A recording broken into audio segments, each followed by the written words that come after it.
तो मूवी शुरू होती है 1930 से, जहाँ पर हम देखते हैं एक विच को जो कि अपने घर पर कोई बहुत ही ज्यादा भयानक ब्लैक मैजिक रिचुअल कर रही होती है और उसका घर काले जादू और ऐसे सैटानिक रिचुअल्स की चीजों से भरा हुआ था। खैर तभी वो एक वूडू डॉल को निकालती है और उस पर रिचुअल करते हुए बाहर लेकर जाती है और शमशान में किसी आदमी की बॉडी के बाल निकाल कर उस वूडू डॉल पर लगा देती है, जिससे कि रिचुअल को वो कंप्लीट करती है। खैर अब वो एक बड़े से मेंशन के अंदर जाती है जहाँ पर एक ड्रीम कैचर रखा हुआ था और वो उस ड्रीम कैचर के ऊपर उस वूडू डॉल को बांधकर उस पर कोई स्पेल कास्ट कर देती है और अब तभी उसे कोई शूट कर देता है, जिसके साथ ही ये सीन यहीं शिफ्ट हो जाता है। खैर तभी हम प्रेजेंट टाइम के अंदर एक साधारण सी स्वीट सी फैमिली को देख पाते हैं जहाँ पर जॉब से रिटायर्ड हस्बैंड अंजन है। उनकी हाउसवाइफ का नाम लक्ष्मी है। लक्ष्मी का सोशल एक्टिविस्ट भाई शेखर है और उनके बेटे का नाम कनप्पन है, जो कि अपनी पढ़ाई पूरी कर चुका है और गेम डेवलपमेंट जॉब की तलाश में है, लेकिन फिलहाल उसे जॉब नहीं मिल रही है, जिसके लिए वो बहुत ही ज्यादा परेशान रहता है।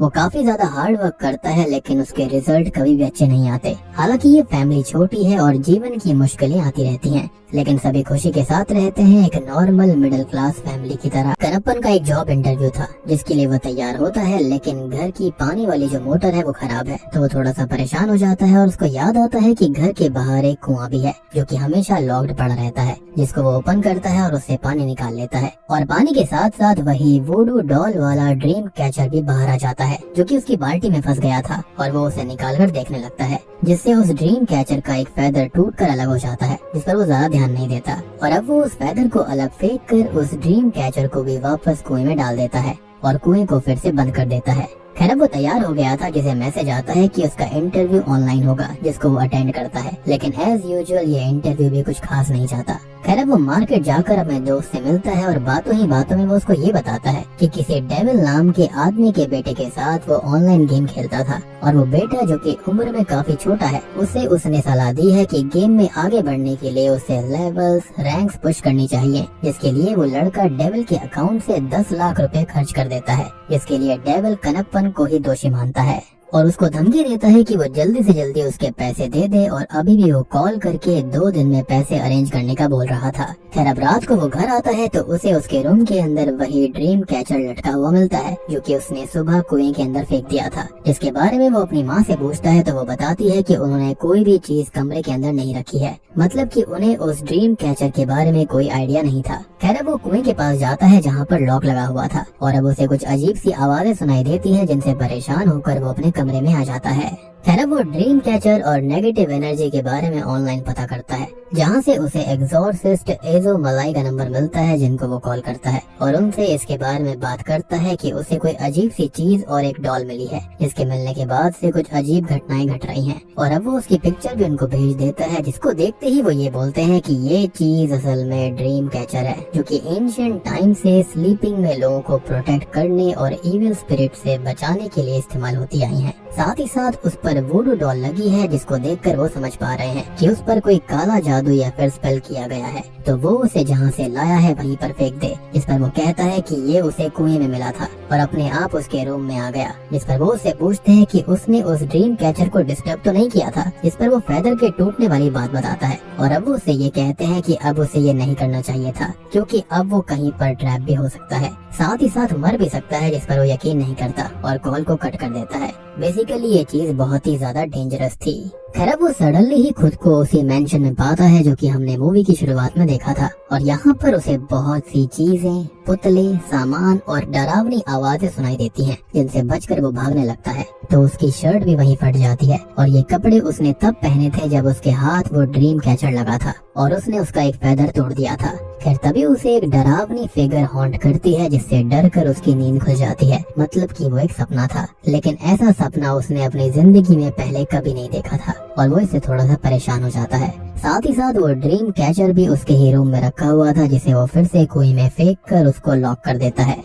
खैर अब वो एक साइकियाट्रिस्ट से मिलने जाता है जो कि उसका नॉर्मल चेकअप करके उसको दवाई दे देता है, लेकिन जैसे ही वो घर आता है तो वो ड्रीम कैचर फिर से उसकी दीवार पर लटका हुआ था और अब इससे वो काफी ज्यादा परेशान हो जाता है और वो फिर से इजो मलाई को कॉल करता है, लेकिन अब कॉल कनेक्ट नहीं होती। खैर अब रात को वो सो जाता है तो फिर से वो खुद को सेम कपड़ों में सेम मेंशन के अंदर पाता है, जहाँ पर उसे अलग अलग चीजें और वो पूरा मेंशन हॉन्ट करता है। साथ ही साथ वो यहाँ से भागने की भी कोशिश करता है, लेकिन घूम फिर कर वापस वहीं पहुँच जाता है, जिससे कि वो बहुत ही ज्यादा डरा हुआ था। खैर तभी उसके पैर भी जकड़ने लगते हैं, जिनको छुड़ाकर वो भागने की कोशिश करता है तो उसके सामने एक गोस्ट आ जाती है जो कि उस पर हमला करने आती है, जिससे बचने के चक्कर में वो नीचे गिर पड़ता है, जिससे उसकी फिर से नींद खुल जाती है। अब वो डरा हुआ परेशान ईज़ो मलाई को फिर से कॉल करता है और इस बार कॉल कनेक्ट हो जाती है और उनको ये बताता है कि वो सच में ही कैद हो चुका है। उसे अब सपने के अंदर सेम मेंशन दिखाई देता है, जहाँ पर गोस्ट और हॉन्टेड चीजें हैं जो कि उसके पीछे पड़ चुकी हैं, उसको मारना चाहती हैं।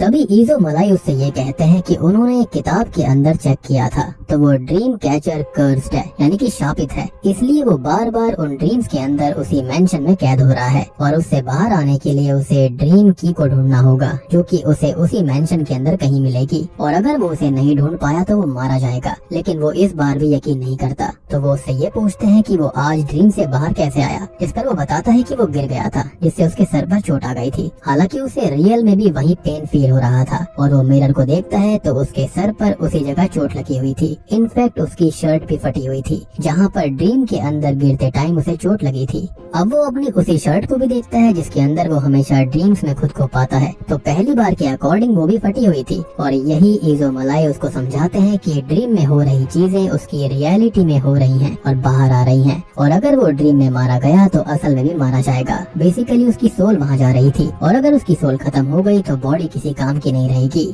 और ये चीजें सुनकर वो बहुत परेशान हो जाता है और उनसे मिलने की रिक्वेस्ट करता है, जिसके लिए वो मान जाते हैं। खैर वो उससे मिलकर ये बताते हैं कि उसे वो ड्रीम की उसी जगह पर मिलेगी, यानी कि मेंशन के अंदर, और वो की उस प्लेस से रिलेटेड नहीं होगी, तो वो उसको आसानी से पहचान सकता है। लेकिन अब उसे सावधान रहना होगा और उस ड्रीम कैचर को छुपा कर रखना होगा, क्योंकि अगर किसी और ने उस ड्रीम कैचर के फैदर को खींचा तो वो भी उसके साथ ड्रीम में ही कैद हो जाएगा और उसकी भी जान खतरे में पड़ सकती है। वो आगे ये बताते हैं कि उस मेंशन की स्पिरिट को अभी उसके आने जाने के टाइम के बारे में नहीं पता है, तो वो चुपके से जाकर उसकी को ढूंढ कर खुद की जान बचा सकता है। तभी वो उनसे ये कहता है कि वो उसके साथ ड्रीम में चलें, जिस पर वो उससे ये कहते हैं कि वो बाहर से ही उसकी हेल्प कर पाएंगे और वो पहले की ढूंढ ले, उसके बाद आगे क्या करना है वो उसको बताएंगे। खैर वो घर आ जाता है और बहुत ही परेशान था, जिसके पास डेविल आता है अपने पैसे मांगने के लिए और उसे थोड़ा बहुत परेशान करता है, उसका कीमती सामान तोड़ने लगता है, जिससे उसके दिमाग में एक आइडिया आता है और वो उस ड्रीम कैचर को छुपाने लगता है ताकि डेविल को उस चीज के लिए क्यूरियोसिटी हो जाए और वो उसको बिगाड़ दे। और वो करता भी ऐसा ही है और उस ड्रीम कैचर का एक फैदर वो तोड़ देता है, जिससे कनप्पन बहुत खुश होता है, क्योंकि एक तो डेविल जो कि उसको परेशान कर रहा था और वो भी उस हॉन्टेड ड्रीम मेंशन के अंदर कैद हो गया है, जिससे कि वो खुद भी वहाँ पर अकेला नहीं होगा। यानी कि अब ये दोनों ही सपने के अंदर एक साथ उस मेंशन के अंदर जाएंगे। खैर वो डॉक्टर जॉनी से भी बात करता है, जिन्हें इस मैटर और ईज़ो मलाई के बारे में वो बताता है, लेकिन ऑब्वियसली वो एक डॉक्टर होता है तो वो इस बात पर यकीन नहीं करता और मजाक मजाक में उस ड्रीम कैचर का एक फैदर भी तोड़ देता है और अब वो भी इस ड्रीम कैचर के कर्ज के अंदर कैद हो गया था और कनप्पन को भी इससे कोई परेशानी नहीं होती, क्योंकि अब वो अकेला उस मेंशन के अंदर नहीं रहेगा। खैर वो रात को घर आकर सो जाता है और सपने के अंदर वो खुद को उसी मेंशन के अंदर पाता है, लेकिन यहाँ पर उसके साथ जॉनी और डेविल भी आ गए थे, यानी कि उनकी सोल्स आ गई थी, जिनको वो ढूंढता है और इस जगह के बारे में, ड्रीम कैचर कर्स के बारे में, हॉन्टिंग और उस इविल स्पिरिट के बारे में बता देता है। लेकिन वो लोग अभी भी यकीन नहीं करते और यहाँ वहाँ घूमने लगते हैं। खैर तभी उन्हें वो इविल स्पिरिट हॉन्ट करती है और हर्ट कर देती है और कनप्पन को तो पकड़ ही लेती है, जिसे वो चोक करके जान से मार ही देती। लेकिन असल जिंदगी में उसकी माँ उसका रूम साफ कर रही होती है, जो कि गलती से उसे जगा देती है और इस तरह आज वो मरने से बच जाता है। अब वो डॉक्टर जॉनी और डेविल से मिलता है, जहाँ पर उसने जॉनी को सारी बात बता दी थी, सारा सच बता दिया था, लेकिन वो डेविल को सच नहीं बताता और इस चीज को डेजा वो कहता है। खैर अब कनप्पन जॉनी के साथ में ईज़ो मलाई से मिलने जाता है, जिन्हें वो आखिरी रात के बारे में बताते हैं और यहाँ पर डार्क डीव्स नाम की एक पैरानॉर्मल एक्सपर्ट भी आई हुई थी, जिसने ईज़ो मलाई को एक ब्लैक मैजिक किताब दी थी, जिससे उन्होंने ड्रीम कैचर के बारे में थोड़ी बहुत जानकारी निकाली थी। खैर अब वो आगे उससे उस जगह के बारे में पूछते हैं, क्योंकि रियल लाइफ की जगह हो तो वो खुद से चीजें देख सकते थे, लेकिन ड्रीम रेल्म के बारे में वो सिर्फ प्रेडिक्शन कर सकते हैं। खैर वो दोनों उन्हें उस इविल स्पिरिट के बारे में बताते हैं, जिसने उनके ऊपर हमला किया और वो उन्हें बार बार वहाँ से जाने का बोल रही थी। खैर वो लोग उस मेंशन के बारे में बताते हैं, जो कि ब्रिटिश मेंशन की तरह लग रहा था और वहाँ पर एक आदमी की फोटो भी लगी हुई थी, जिसके चेहरे को बिगाड़ दिया गया था और उसके ऊपर नाम मेंशन था चार्ली डिक्सन, ओलंपस स्टूडियो 1930। तभी एज़ोमलाई ये कहते हैं कि उन्हें थोड़ी बहुत हिंट मिले तो वो चेक करके देख सकते हैं। इस पर वो कहता है कि वो उस इविल स्पिरिट का स्केच बना सकता है। इस पर वो कहते हैं कि वो स्केच बनाए और उन्हें 2 दिन का समय दिया जाता है जिसके अंदर वो कंक्लूजन पर पहुंचने की कोशिश करेंगे। तब तक डॉक रीव्स उनके कांटेक्ट में रहेगी जो कि कनप्पन को अपना नंबर दे देती है। खैर अब कनप्पन घर आ जाता है जहाँ पर बैड लक उसके इंतजार में बैठा था, क्योंकि अब उसकी पूरी फैमिली ने ही उस ड्रीम कैचर को देख लिया था और उसके फेदर तोड़ लिए थे। मतलब कि अब वो सभी इस ड्रीम कर्स में फंस चुके हैं। वो तभी डॉग डीव्स को कॉल करता है जो कि एज़ोमलाई के बारे में बताती है कि वो उस केस के चक्कर में बाहर कुछ पता करने गए हैं जिन्हें आने में वक्त लग जाएगा। और अब कनप्पन उसे बताता है कि उसकी पूरी फैमिली इस कर्स में शामिल हो चुकी है, जिसे वो सलाह देती है कि वो लोग कुछ भी करे लेकिन सोए नहीं, क्योंकि ड्रीम के अंदर वो इविल स्पिरिट है और वो उन्हें डायरेक्ट सच बताएगा तो सब बहुत ही ज्यादा डर जाएंगे। पहले तो किसी को यकीन नहीं होगा, लेकिन उसके बाद जो होगा वो बहुत ही भयानक होने वाला था। अब कनप्पन खुद को और अपने परिवार को रात भर जगा कर रखता है। दूसरी ओर डॉक्टर जॉनी और डेविल भी नहीं सोते, लेकिन ऑब्वियस सी बात है कि सभी इंसान हैं और नींद इंसान की जरूरत होती है।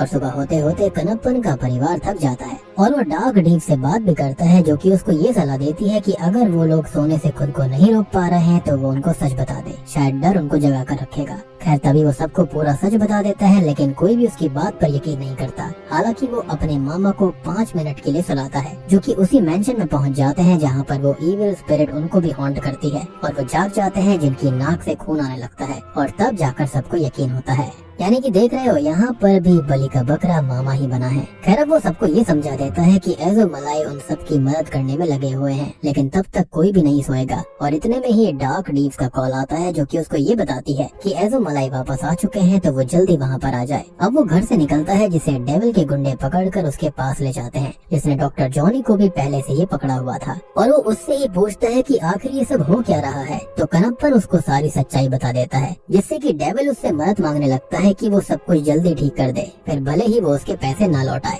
तभी कनप्पन जॉनी के साथ एज़ोमलाई के पास पहुंच जाता है जो कि उसको ये बताते हैं कि उनकी रिसर्च के अंदर उन्हें उसके जैसे ड्रीम केस के बारे में पता चला है जो कि रिलेटेड है रॉबर्ट लैंगडॉन और मैगडलेन मर्डर केस से, जो कि मैड्रिड 1930 से है। तो ब्रिटिश रूल के टाइम रॉबर्ट एक कमांडर हुआ करता था जो कि उसी ड्रीम वाले मेंशन में रहा करता और वो मैगडलेन एलिस से प्यार किया करता था और दोनों ही जल्दी शादी करने वाले थे। अब एक दिन रॉबर्ट जरूरी काम से कुछ दिन के लिए बाहर चला जाता है और तभी उसका ही एक सोल्जर विलियम एक विच को मेंशन के अंदर लेकर आता है जिसकी गंदी नजर मैगडलेन के ऊपर थी। और वो विच को इसलिए लेकर आया था ताकि वो मैगडलेन के ऊपर ब्लैक मैजिक कर दे जो कि विलियम के लिए सीडियस हो जाएगी, और ऐसा होने भी लगता है। अब रॉबर्ट वापस आता है तो मेंशन के बाकी वर्कर्स उसको सच बता देते हैं और वो गुस्से में विलियम के ऊपर गोली चलाता है, लेकिन वो बचकर भाग जाता है। और अगले ही दिन रॉबर्ट और मैगडलेन मिस्टीरियस तरीके से मरे हुए पाए जाते हैं। अब सबका शक विलियम पर जाता है, लेकिन वो भी जंगल में कहीं मिस्टीरियस तरीके से मरा हुआ मिला था। अब बाकी सोल्जर्स उस स्विच को ढूंढ लेते हैं और उसे खत्म कर देते हैं, जिसके बाद से गाँव के लोगों को मैगडलेन की इविल स्पिरिट उनके ड्रीम्स के अंदर हॉन्ट करने लगी है।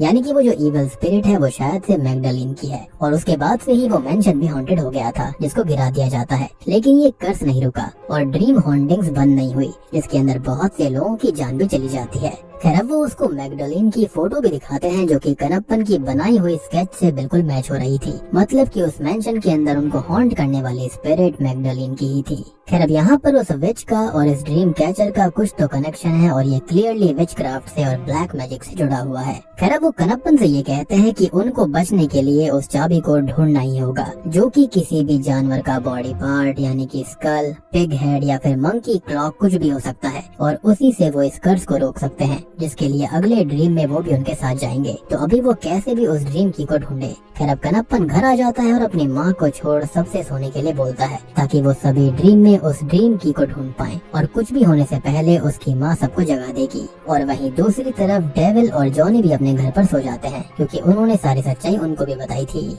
अब ये सभी लोग सपने के अंदर उस चाबी को ढूंढने लगते हैं, लेकिन वो चाबी उन्हें कहीं नहीं मिलती और मैगडलेन की इविल स्पिरिट उनको हॉन्ट करती है, जिससे बचकर वो लोग यहाँ वहाँ भागते हैं। और अब उन्हें एक और मेल गोस्ट हॉन्ट करता है, जिससे वो लोग अलग अलग होकर छुपते हैं और ये पहली बार ऐसा हुआ था। लेकिन वो कनप्पन को पकड़कर उसे जान से मार देता है और सब लोग कनप्पन को होश में लाते हैं, जो कि असल में इस ड्रीम के अंदर सोकर एक और ड्रीम में पहुंच गया था जहाँ पर वो मरा था। अब वो लोग जैसे तैसे छुपते हैं और कनप्पन अपने अंकल से ये बोलता है कि वो लोग अपनी बॉडी को जोर से हिलाएं ताकि लक्ष्मी उनको जगा दे। लेकिन सपने के अंदर वो लोग चाहे कुछ भी करें, असल जिंदगी में उनकी बॉडी कोई भी हलचल नहीं करती और लक्ष्मी खुद सो गई थी, जो कि यहाँ पर आ जाती है। अब वो लोग एक रूम के अंदर छुप जाते हैं जहाँ पर कनप्पन को हिडन टनल मिलती है जिसके अंदर वो जाता है। तो मैगडलीन वहाँ भी आ जाती है और उसको पकड़ लेती है। लेकिन असल जिंदगी में डार्क डीव्स उसके पास आ गई थी, जो कि उसको जगा देती है और बाकी लोग भी जाग कर ड्रीम से बाहर आ जाते हैं। ऑब्वियस सी बात है कि अगर एक जाग गया तो बाकी सबको वो जगा ही देगा।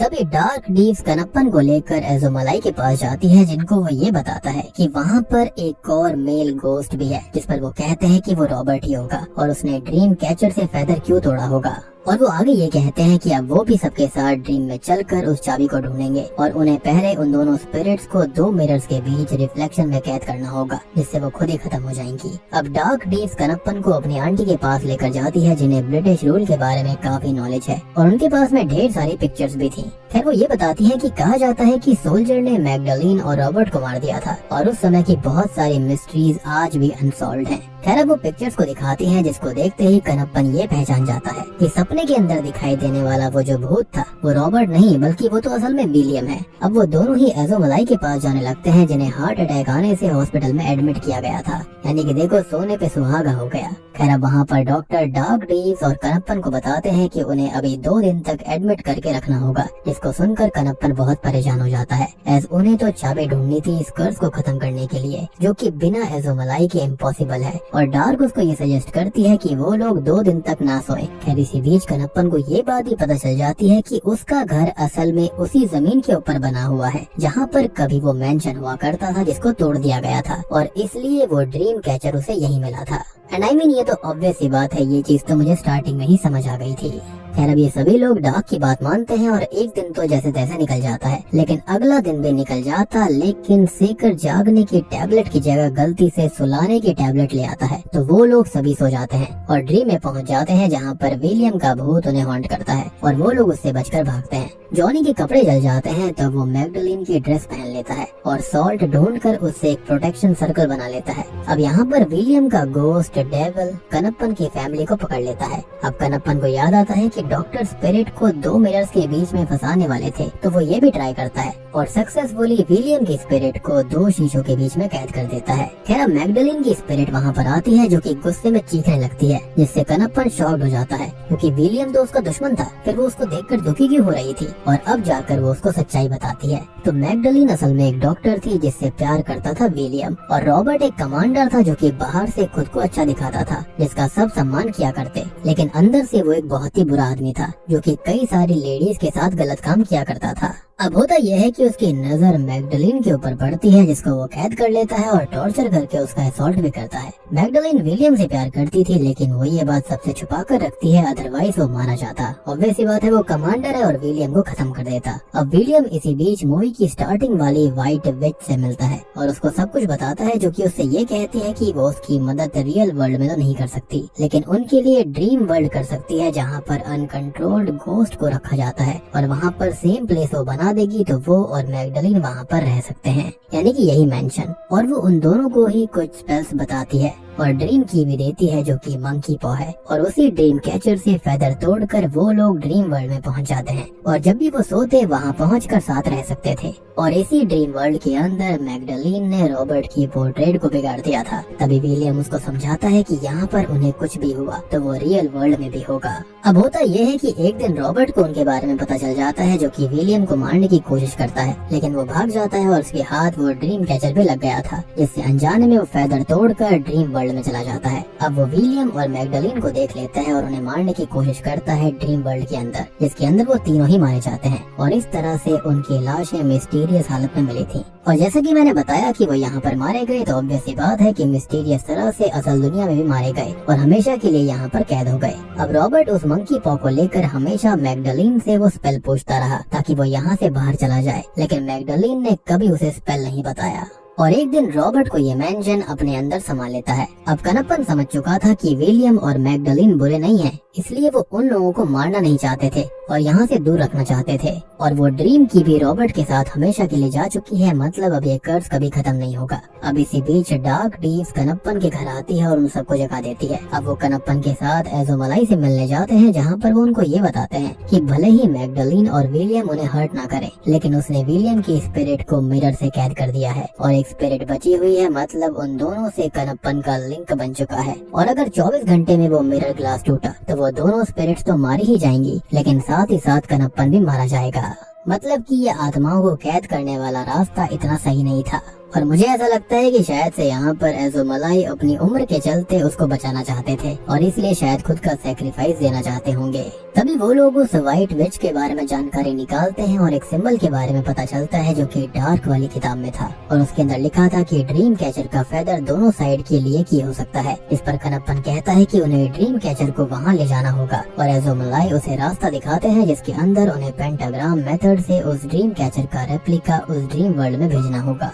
अब कनप्पन डार्क के साथ घर आ जाता है और सारी तैयारी शुरू हो जाती है, लेकिन तभी एज़ोमलाई यहाँ आकर ये बताते हैं कि इसके अंदर रिस्क है क्योंकि वो इस मेथड से ड्रीम वर्ल्ड में जाएंगे और अगर ड्रीम कैचर वहाँ पर काम नहीं करा तो ये उनका आखिरी ड्रीम होगा, मतलब कि वो फिर कभी नहीं जाग पाएंगे। ये दो धारी तलवार हो सकती थी। तभी कनप्पन अकेले ड्रीम वर्ल्ड में जाने का बोलता है, लेकिन सब उसे खतरे में नहीं डाल सकते थे तो सभी उसके साथ जाते हैं और सेकर यहाँ पर अपनी दारू की बोतल भी ले आया था। और अब कनप्पन ड्रीम कैचर का फेदर निकाल देता है और ये काम नहीं करता, मतलब अब वो कभी यहाँ से बाहर नहीं निकल पाएंगे, जिससे वो पूरी तरह टूट जाते हैं। खैर अब तभी यहाँ पर एज़ोमलाई नोटिस करते हैं कि ड्रीम कैचर के ऊपर वुडू डॉल भी है, लेकिन क्यों? तो ये तो व्हाइट विच ही बता पाएगी, लेकिन अब वो जिंदा नहीं है। और तभी डार्क अपनी आंटी से व्हाइट विच के बारे में पूछती है तो वो शॉकिंगली बताती है कि वो खुद व्हाइट विच की ग्रेट ग्रैंड डॉटर है। खैर तभी एज़ोमलाई डार्क रीव्स के अंदर व्हाइट विच की स्पिरिट को बुलाकर उस डॉल के बारे में पूछते हैं तो वो ये बताती है कि उसे ये पता चला था कि रॉबर्ट मैगडलीन और विलियम को ड्रीम वर्ल्ड में टॉर्चर कर रहा था, तो उसने एक रिचुअल किया और रॉबर्ट के बालों से उसकी ही वुडू डॉल बनाई और उसे ड्रीम वर्ल्ड के डार्क रेल में हमेशा के लिए कैद कर दिया। मतलब कुछ भी करना लेकिन उस वुडू डॉल को मत छेड़ना। खैर तभी कनप्पन और बाकी लोगों को बचाने के लिए डार्क ड्रीम वर्ल्ड में जाती है, लेकिन यहाँ पर वो वुडू डॉल उसके हाथ लगने से पहले ही डिस्टर्ब हो जाती है, जिससे कि इतने सालों से डार्क रेल में रह रहा रॉबर्ट आखिरकार फ्री होकर बाहर आ जाता है। अब वो सब पर हमला करता है और बहुत ही ज्यादा गुस्से में था। उसे सिर्फ मैगडलीन से स्पेल चाहिए क्योंकि मंकी पोथोस के पास ही है, लेकिन वो उसे बताने से अभी भी मना कर देती है। वो अभी भी यहाँ से बाहर निकलना चाहता था। खैर अब रॉबर्ट सबको टॉर्चर करता है और कनप्पन को शूट कर देता है, जो कि मरने लगता है और वो मिरर को भी तोड़ने लगता है, जिससे विलियम मारा जाता, जिससे कि मैगडलीन उसको स्पेल बता देती है। खैर वो बाहर जाने ही वाला था, जिसको रोकने के लिए कनप्पन आगे बढ़ता है, जहाँ पर उसका पैर जो होता है वो रॉबर्ट की वुडू डॉल पर लगता है और रॉबर्ट को इससे दर्द होने लगता है, तो वो उस डॉल के हाथ पैर तोड़ देता है। लेकिन रॉबर्ट यहाँ भी चालाकी करता है, वो उस डॉल को दूर फेंक कर कहीं छुपा देता है। तभी यहाँ पर एज़ोमलाई नोटिस करते हैं कि व्हाइट विच की किताब पर एक और स्पेल था और ये असल में डार्क की बॉडी पर इंक हो रखा है, जिससे कि एक प्रोटेक्शन सर्कल फॉर्म होता है और रॉबर्ट को कैद कर लेता है। और इतने में ही कनप्पन हिम्मत करके खड़ा हो जाता है, जिसको वो डॉल मिल गई थी, और उसे वो रॉबर्ट को देकर उस पर आग लगा देता है, जिससे कि रॉबर्ट की स्पिरिट हमेशा के लिए खत्म हो जाती है। अब कनप्पन स्पेल से इस कर्स को खत्म कर देता है और सभी लोग फ्री होकर असल दुनिया में आ जाते हैं। खैर अब मूवी 3 महीने आगे जाती है, जहाँ पर कनप्पन अपनी असल जिंदगी स्टोरी के ऊपर एक गेम बनाता है, जो कि सबको बहुत पसंद आता है, यानी कि एक हॉरर गेम। और तभी हम उस ड्रीम वर्ल्ड के उस मेंशन की एक झलक को भी देख पाते हैं, जहाँ पर इविल यानी कि रॉबर्ट अभी भी जिंदा था। इसी के साथ में कॉन्जरिंग कनप्पन मूवी यहीं पर खत्म हो जाती है।